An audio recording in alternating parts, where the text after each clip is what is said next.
ये मतलब नहीं है कि ब्राह्मण बहुत मार्शल लोग हैं, बहुत लड़ाकू लोग हैं।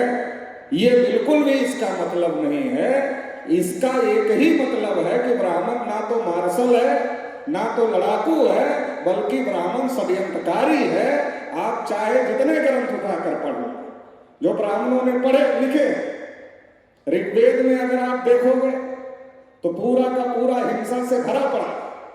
आप रामायण उठाकर देख लो, आप महाभारत उठाकर देख लो, तो केवल हिंसा ही नहीं है, षड्यंत्र है। और आमने सामने की लड़ाई में ये कभी जीत नहीं पाए, तो इन्होंने हिंसा का सहारा लिया और षड्यंत्र करके हिंसा किया, और षड्यंत्र करके हिंसा करके इन लोगों ने हमारे लोगों को गुलाम बनाने का काम किया।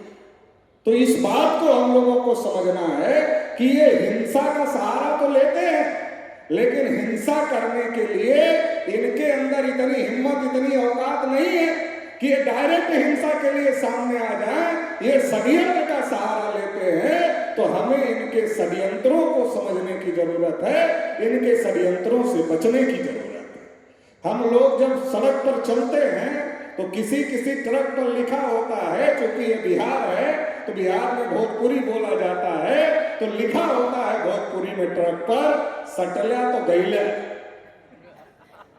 सटल्या तो गैले का क्या मतलब है कि अगर आप सटे, मतलब अगर आप नजदीक आए तो गए, तो इनसे जो नजदीक आएगा वो चला जाएगा। ये बात सबसे पहले मूल्यवासी बहुजन समाज को समझने की जरूरत है। अगर हम राजा गिरिधरथ की हत्या की बात करते हैं तो हमें इस बात को समझना होगा कि मौर्य साम्राज्य में अगर ब्राह्मणों की घुसपैठ नहीं हुई होती तो राजा गिरिधरथ की हत्या नहीं होती। अगर हम छत्रपति शिवाजी महाराज की जहर देकर हत्या की बात करते हैं तो हमें यह बात समझना होगा कि अगर मोरोपंत पिंगले जैसे ब्राह्मण को छत्रपति शिवाजी महाराज ने अपने अष्टप्रधान मंडल का अध्यक्ष नहीं बनाया होता तो शायद छत्रपति शिवाजी महाराज की हत्या नहीं होती। हमें इस बात को समझने की जरूरत है कि जब जब घुसपैठ हुआ तब तब हमारे महापुरुषों की हत्या हुई, और समय समय पर जो हमारी लीडरशिप रही, उस लीडरशिप को ब्राह्मणों ने षड्यंत्र करके हिंसा का शिकार बनाने की कोशिश किया है। चाहे वो गिरिधरथ रहे हो, चाहे रविदास जी रहे हो, चाहे कबीर साहब रहे हो, चाहे शिवाजी महाराज रहे हो। और अगर बिहार की बात किया जाए तो बिहार में जगदेव बाबू ने जब यहाँ आंदोलन चलाया कि 100 में 90 शोषित है, 90 भाग हमारा है, धन धरती और राजपाट में 90 भाग हमारा है, शोषितों ने ललकारा है 90 भाग हमारा है। जब ये आंदोलन चलाया जगदेव बाबू ने तो क्या हुआ? जगदेव बाबू की पुलिस को आगे करके हत्या की गई। इनकी औकात नहीं है आमने सामने लड़ने की, या पुलिस को आगे करते हैं, या हमारे ही आदमी को आगे करते हैं, या षड्यंत्र करते हैं। ये साहू महाराज का कैसे हुआ? षड्यंत्र करके हुआ। ज्योतिबा फूले को मारने के लिए इन्होंने आदमी भेजे, ज्योतिबा फूले ने उनको कन्विंस किया और उनके अंगरक्षक बन गए, बॉडीगार्ड बन गए। तो हमें ये बात समझने की जरूरत है कि ये हिंसा का सहारा तो लेते, लेकिन आमने सामने लड़ने की हिम्मत नहीं।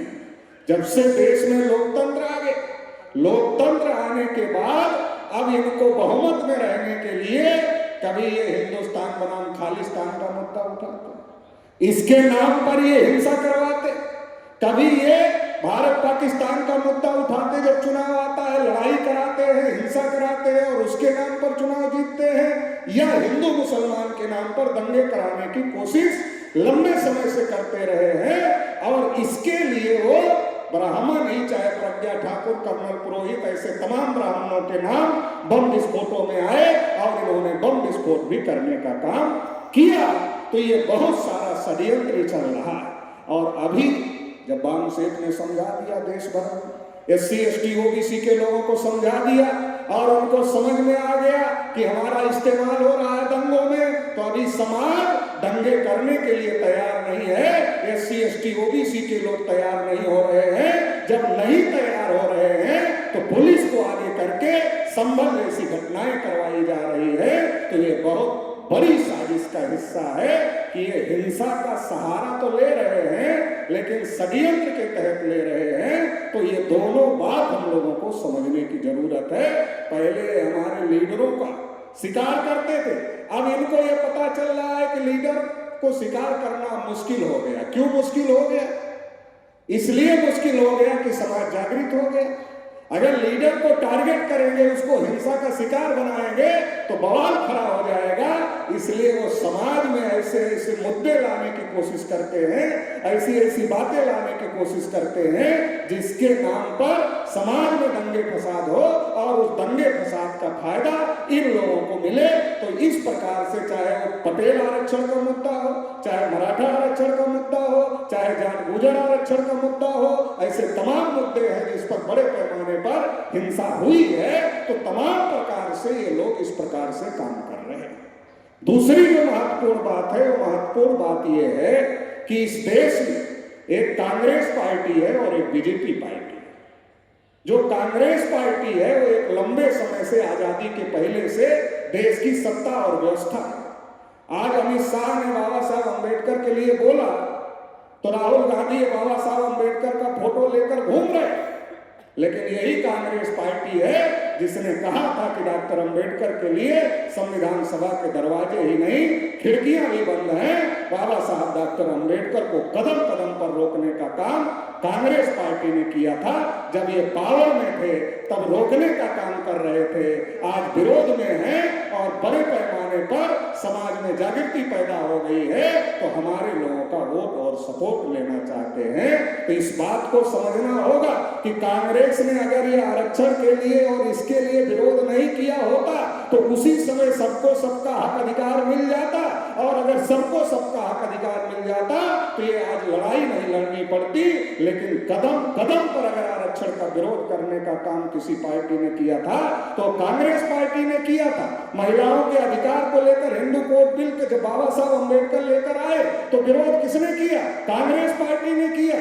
ओबीसी के लिए जब बाबा साहब अम्बेडकर ने कहा आयोग बनाओ तो कौन था जो आयोग बनाया मजबूरी में बाबा साहब अम्बेडकर के इस्तीफा देने के बाद, लेकिन लागू नहीं किया। रद्दी की टोकरी में कौन डाल दिया? तो पंडित जवाहरलाल नेहरू थे जो कांग्रेस के पहले प्रधानमंत्री थे। जब अंग्रेज जाति आधारित जनगणना करते थे, आज राहुल गांधी कहते घूम रहे हम जनगणना करेंगे, जनगणना करेंगे, जिसकी जितनी संख्या भारी उसकी उतनी हिस्सेदारी, ये कह रहे।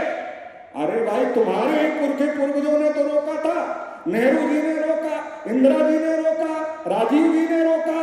सब लोग कहते थे कि राजीव जी को भाषण करना नहीं आता, लेकिन जब मंडल कमीशन लागू हो रहा था तो मंडल कमीशन के विरोध में बड़ा लंबा चौड़ा भाषण राजीव गांधी ने किया। तो सवाल यह है, आज चाहे निजीकरण का मुद्दा है, चाहे पूंजीपतियों को संरक्षण देने का मुद्दा है, इसकी जड़ में कौन है?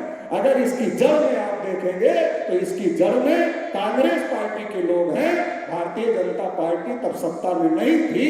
ये सारी गंदगी जो आज बढ़ रही है, ये सारी गंदगी पैदा करने का काम कांग्रेस पार्टी के लोगों ने किया। आज वो अपोजिशन में हैं, उनको हमारे समर्थन की जरूरत है। और उनको पता चल गया है कि बाम सेठ ने फूले साहब अम्बेडकर की विचारधारा की मार्केट बना दिया है, मार्केट वैल्यू बना दिया है।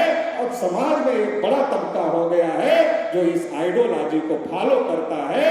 उनको लगता है इसको कैश किया जाए, संविधान और लोकतंत्र की बात करके वोट लिया जाए, बाबा साहब अम्बेडकर का नाम लेकर वोट लिया जाए। तो ये बात समझने की जरूरत है। 2011 तक कांग्रेस सत्ता में थी और 2011 में जब 2009 में वामसेठ ने मुद्दा उठाया जाति जनगणना का 2010 से लगातार, तो 2011 में पार्लियामेंट बंद हुई, लेकिन कांग्रेस के लोगों ने जनगणना नहीं कराई।